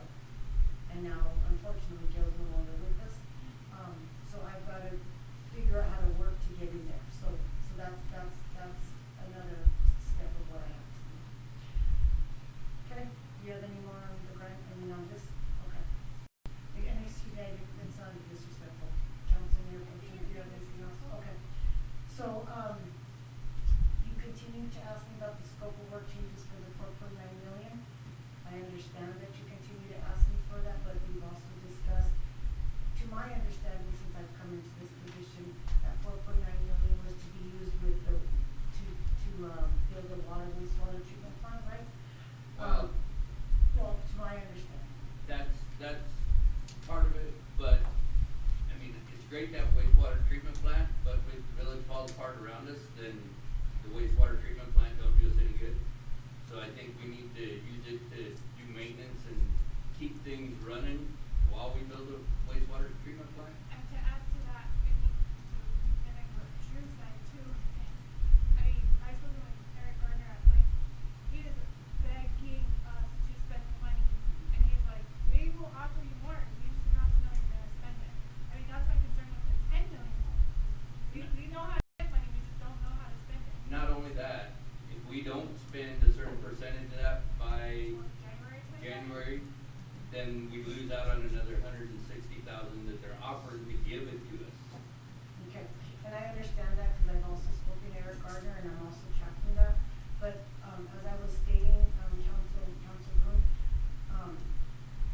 that 4.9 million, especially because we got the 10 million in funding, it was supposed to be coupled so that way we can build a wastewater treatment plant. That's not enough money. So we've had an initial meeting with Mosen and Corbin, like I stated last time, the mayor and I, just to see where they stood, where we stand, what the plan was, what the thoughts were. We also had a second meeting with Eric Gardner and Mosen, Corbin, and it's in your packet. Mosen, Corbin estimated that a new wastewater treatment plant is gonna cost $14,632,000. It ain't worth the paper it's written on. I mean, So- I deal with this every day, and those prices change by the hour. Yeah. And I mean, until we actually have a set of drawings to submit for bids, we don't know what it's gonna cost us. Definitely, Council Room, I definitely understand that, but right now, the way that it was presented to us is they put an estimated amount of 14 million on there. So my point and my justification to you, and Mayor can jump in at any time, is if we go and that is the cost, and of course, that's $300,000, difference for change orders or whatever, and then there's additional funding that we could apply for or whatever, sure, but to my understanding, that's what was intended. The problem is I read through the scope of work, and the important things that Drew is bringing up that we need prior to the plant are not included in that price at all. Okay. It's all a change order on top of that, Okay. which change orders are endless, you know what I mean? I Sure. mean, And furthermore, and I to me, know- that has to be put in prior to the rest of it working. So that's the issue I have with it is we're getting this money for this big plant, but we're still not fixing the problem we have to start with. Okay. And furthermore, by majority vote, it wasn't just one of us that brought it up, we voted that you change the scope of work for the $4.9 million. So I'm appreciative that you got the, you met with Bolden and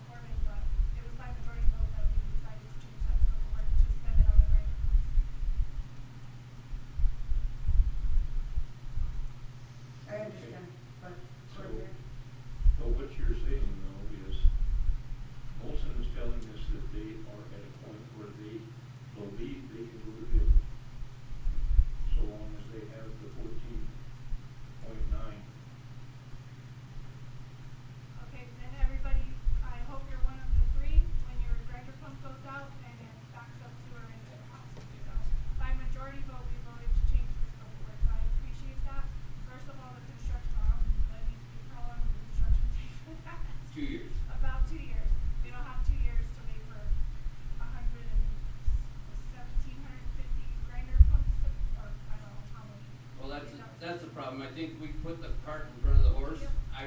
I definitely think we need a new plan, yes. But we also need to listen to the guy that's running our plan to figure out what we need, not just throw money at what Molson and Corbin decided we need. You know, I mean, I see it all the time. We go to these little towns, you build this big fancy extravagant thing, and then they can't afford to run it. They don't have the manpower to run it. They don't have the employees to run it. And so it sits there and goes to waste.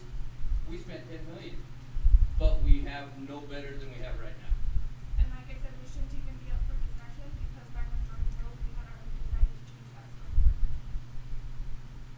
So the mayor doesn't have a say in that. We voted by majority vote. So you're taking away our rights as councilors to move this village forward by not doing what we're asking you to do. What we majority vote. So this shouldn't even be up for discussion. We should have already said the scope of work for a change. Well, I'm just letting you know I appreciate that. okay, and I guess, you know, that being said, and, you know, Mayor, do you have anything to add to that? I don't know that I can really add anything to that. We spent a bunch of the money that we need to build the plant, and we revert the 10 million back to the state, I guess. We don't have to revert the 10 million. I was talked to Brian Baca last night. We can change the design. We're still building a sewer treatment plant. We don't necessarily have to have that specific design. So we can request a change in the design, not a change in the use, and still keep the 10 million. I talked to Brian last night about that. Brian and Gil. Mayor, Councilor Bruno, in what you're saying, how much do you think, what you just referred, that we can build? I think we can do the system that Drew's proposing that will make our system currently work and do what we're supposed to within that $10 million budget. Right? And that's why I wanted to be involved in the conversations with Molson and Corbin, because they'll build you a Cadillac when you need a Volkswagen. I won't disagree with that statement. And that's, I mean, I work on both sides of it. So I work as a contractor. I'm gonna build you whatever you tell me to build you, and this is gonna be your price. But if there's a better system, let's do the better system.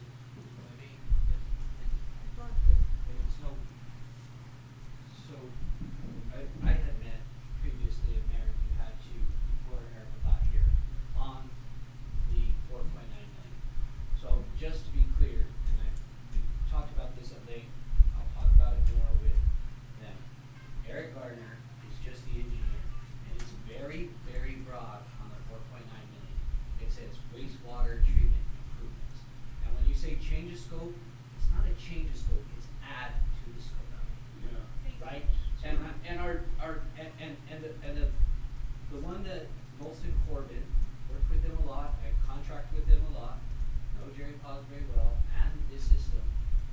The 10 million was the Stansberry money that came back and the governor gave it to you as for a new plant. But New Mexico Environment Department, Construction Bureau that oversees that, says that's just where they couched it because they needed to put it in this last legislature. At any time, you can change that 10 million to 4.9 million with a paragraph saying, hey, we looked at it again, we don't have grinder pumps, we need to get the rags out. What Molson Corbin gave you was the 10-year-old plant that they had originally got that money for. And they updated it, charged you whatever amount of money to do that, and said, but we don't need that now because we waited too long. Yes. And so it is the council, whether you have to be together on this, do we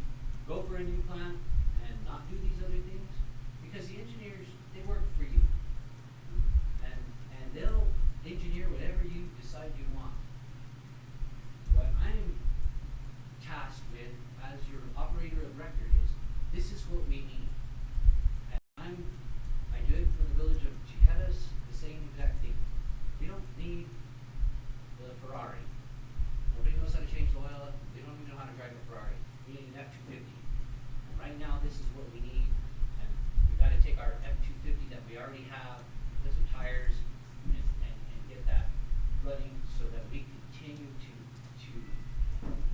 treat the water and protect the public health of the village of Bosque Farms. That's what we need to do. So whether it's 14 million and the engineers come and tell us it's 14 million, great, but that's not what we need.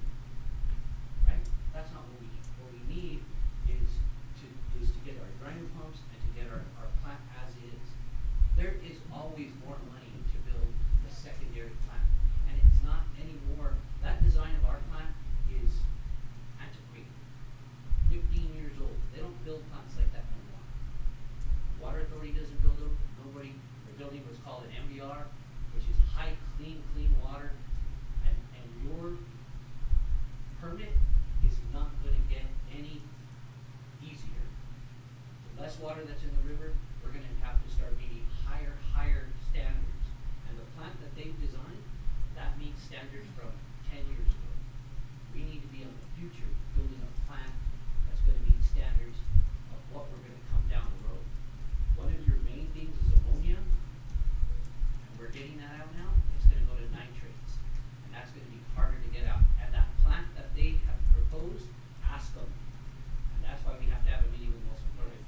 They're the engineers. They work for you, not the other way around.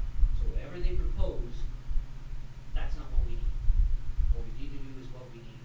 And so the change of scope was actually just in case you needed to buy the grinder pumps with that 4.9 million, or needed to do something with it, then you have it. You're still using the 850,000 to buy grinder pumps. So that's what I'm saying. It's not him or she or clerk or whatever. It's just a matter of, because it's very technical in that part. So we just need to get all the wires in one room and figure it out when we get Bolson Corbett on the So just to verify, that you understand the same thing I did, that you sent the one paragraph change to the scope. I don't know if it was one paragraph. Okay, but you sent it, could you, maybe it may have gotten bogged down in the email with other stuff, could you resend it to Erica so that she can send that as soon as possible? Clerk, do you have that email? And Just so that she we'll doesn't talk have to- about that. We have a meeting scheduled. Just so she doesn't have to drill down and try to find it, that's Okay. all. So, Does that kind of clear that up, guys? Yeah, no, Yeah, and it does. that's, like I said, I want the best for the village, but I want us to have a working system. I don't want this to be the art project. Woo! We got buses, we got a grinder plant, sewer plant, but we can't afford to run it, so. sorry, Clerk, I had one more question for you. It wasn't just the treasurer and stuff like that. How are we doing on the planning, zoning, and code enforcement stuff? We have one for Andy's, Mayor Pro Tem. Yes, sorry, I should have. We had an interview for 2 candidates for the planning and zoning person.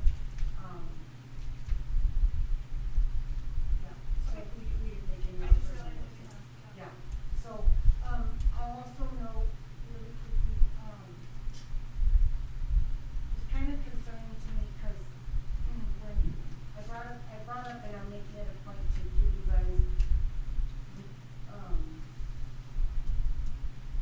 all of these updates because I know they're necessary. I know that you need updates. I just, like I said, have been bogged down. But I was kind of concerned with the response that I got or that we received when we asked for, hey, can we dwindle down the agenda? And I just kind of felt the way because I am giving you all that I possibly got and trying to tell you guys. And that's why I broke it down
it's your choice.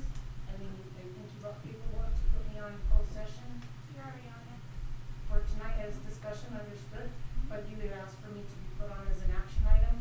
I'm quite confused about that. Do you wanna talk about it in public, or can we talk about it in No, executive? no, I'm just saying, Since you brought it up. Council, Mayor Pro Tem, this was just something I did, and I did bring it up, because I'm confused, because, like I said in my report tonight,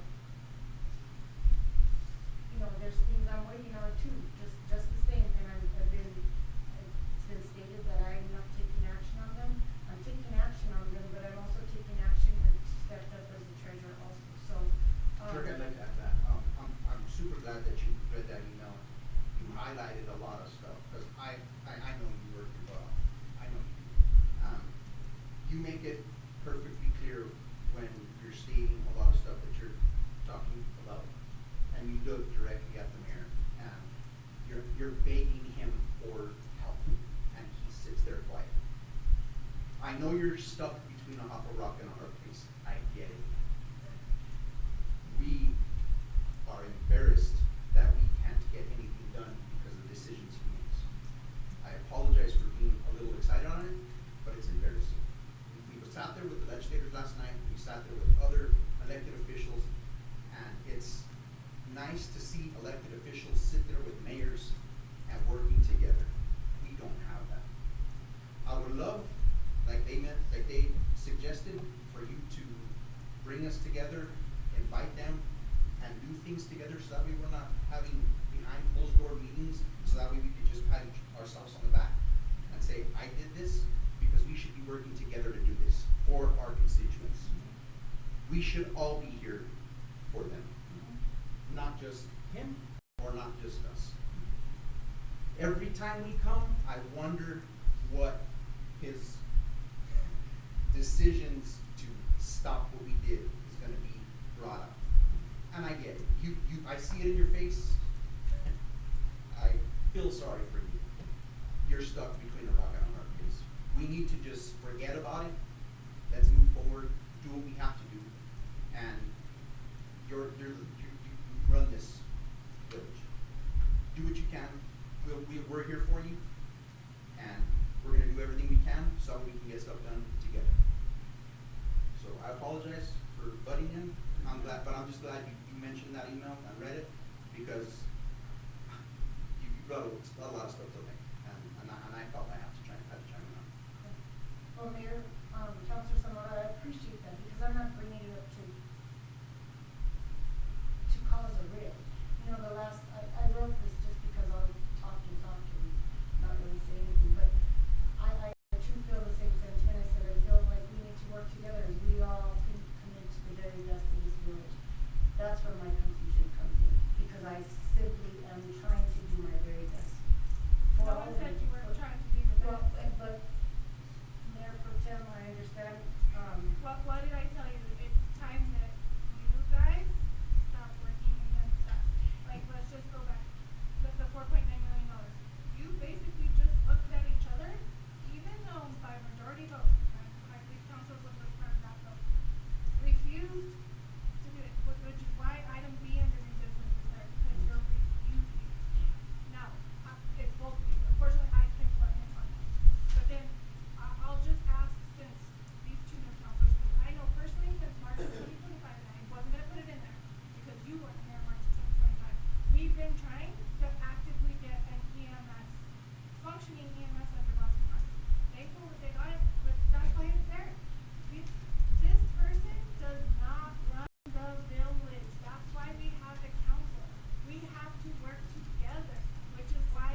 ICIP, I didn't do it, June, July. We're supposed to do it in July, so that. No, it's a process, it probably should be started in January, it probably should. So we'll revive the process for this next year.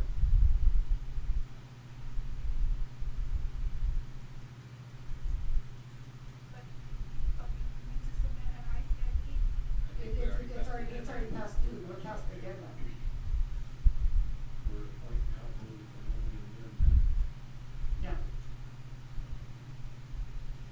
So, all right, thank you.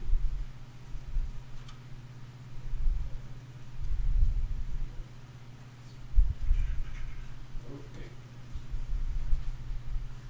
Council reports, where do you wanna start? I got one. So I got a letter here that I wanna read from, it's actually from the treasurer of Peralta. And it's actually commending the EMS services. So Peralta received a telephone call from Bosque Farms resident who experienced lack of oxygen episode. He highly commended Peralta EMS unit. They arrived in less than 15 minutes, were very professional, courteous, and knowledgeable. He further stated that the EMS tech said he would take him wherever he needed to go, and the responding tech was Logan and Gabe Martinez. And then the second email they received was, EMS called a Bosque Farms resident less than a week ago. This resident was code, unresponsive, and was transported to a hospital and is alive today due to the Peralta EMS unit. Directed by Ashley Means, responding techs were Ashley Means, Logan Aragon, Andrew Romero, and JD Kersey. And I just wanted to thank our EMS department in getting that going. That's two people that are alive today because it actually got up and running. So that was kinda what I had for my report. Thank you. Mine, I was just gonna, I mean, I already did, but it just had to do with, sitting down with the legislators yesterday, and that was very, very, educational, and it was, inspiring to see how municipalities should actually do. I just hope we can take a path down that road. That's all. And I think, Dr. Brian, I think we can still turn in our ICIP if we get it to him, but we gotta get it to him so that he can get it in the deal. Councilman, is that after the meeting when you were talking Yeah, to him, that's yeah. what he said? Yeah. So, cause I was like, we haven't done one, so what do we do? And he said, get it to me, and then he said, I'll try to get it in. Did you give a deadline? No, but he said, and really, I think we just take the sewer plant off and turn in what we had last year. That's obviously our 5 most important things right now. Do you even take the sewer plant off though?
several of them around the office. That was done by Michael Limon and Shalyn Well- to present to legislators much as the one that they brought forward, at the meeting.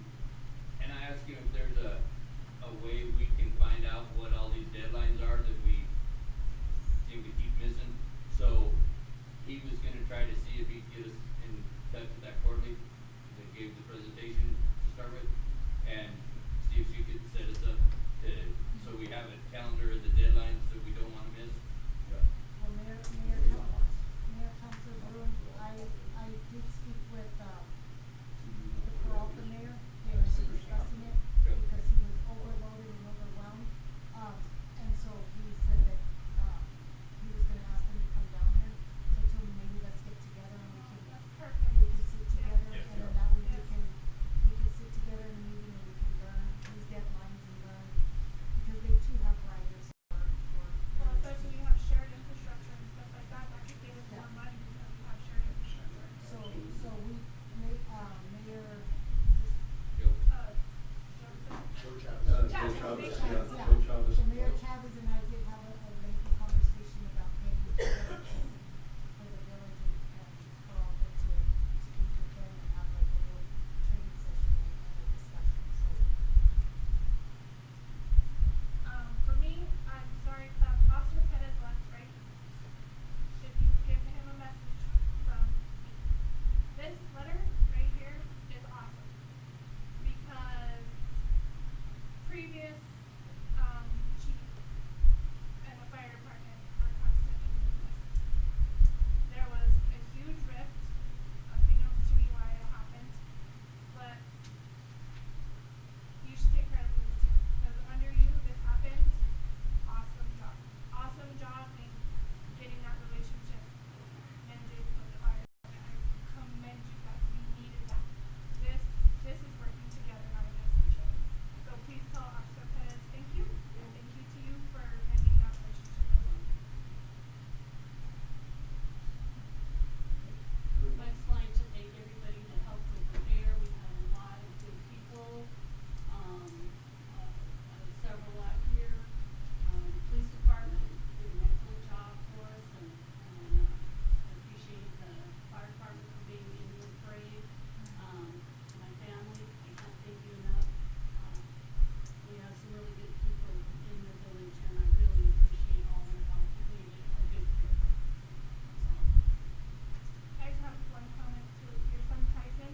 Have you ever thought about a job in like radio or anything? You just have one of those voices that it shouldn't be lost on something that's not like in radio or broadcasting or something like that. So maybe, I don't know, update your resume from the fair. Every year at the fair, we can hear you loud and clear.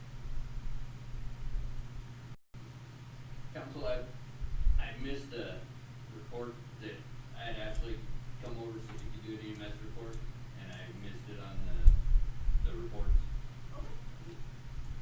Ashley? Sorry about that, I spaced it. Perfect. No problem. Tom, you have anything else? Alright, well, good evening. So, for EMS calls, I count them per total amount that we did.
we've got one this evening, News-Bulletin now.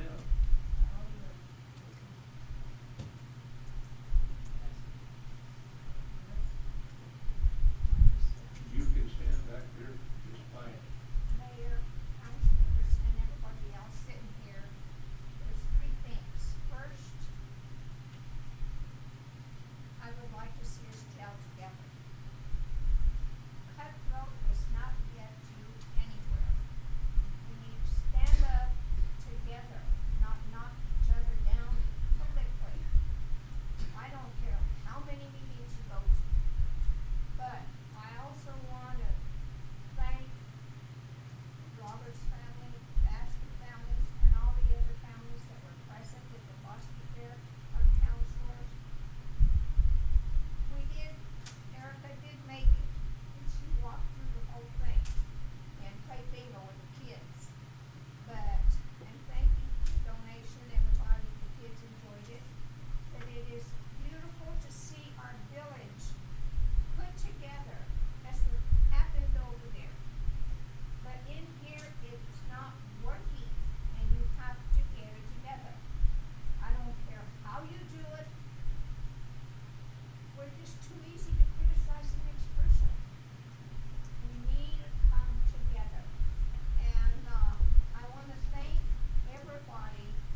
cannot come and talk to you, they cannot come on your property, but you have to have a no solicitor sign on your fence, on your gate, on your something to keep them out, cause I've had a couple calls, so I called my friend at State Police and he said, they got a no soliciting sign on their house, then they come in, then the police can find them. How about a closed gate?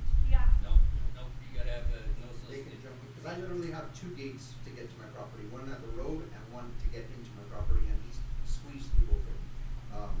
And he told me they were open, I asked him how he got on my property, and he told me they were open, I said, well, I'm having to let you out by opening them, so you can leave. But he, yeah, I mean, I find you put no solicitation. Yeah. I have a beware of dogs and they still came in. Yeah. I just let my dog, I didn't let them, my dogs chased them. So, But they said, yeah, as long as you have a no soliciting sign on your property, on your gate somewhere, then they can't come in and enter your property.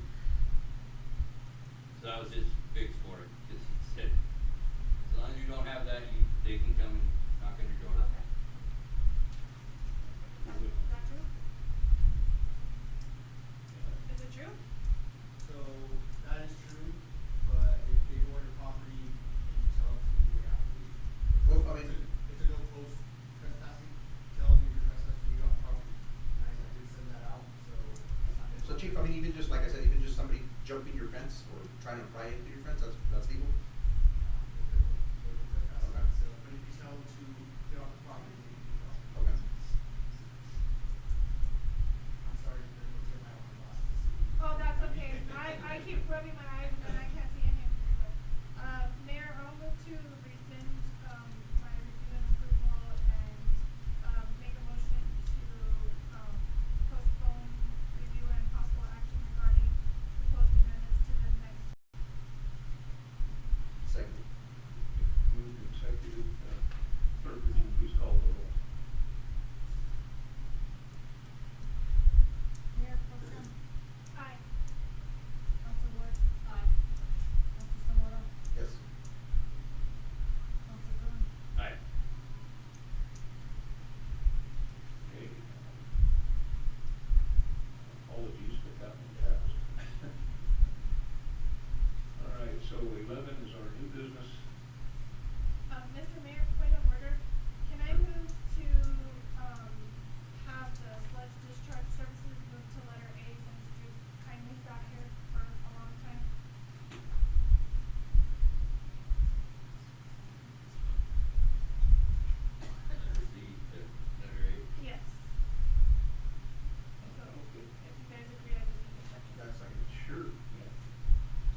send it with, hey, here's the attachment, but here's an email.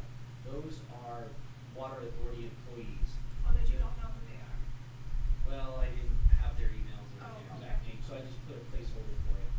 It's gonna be, the gentleman that does their pre-treatment program, that's what they do, and the other two, those are all, they're all their employees. The main guy is Mr. Joel Berman. Okay. He is their director, and I was told to address it to him. Okay. Well, and, we ought to be able to send that out, and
sorry,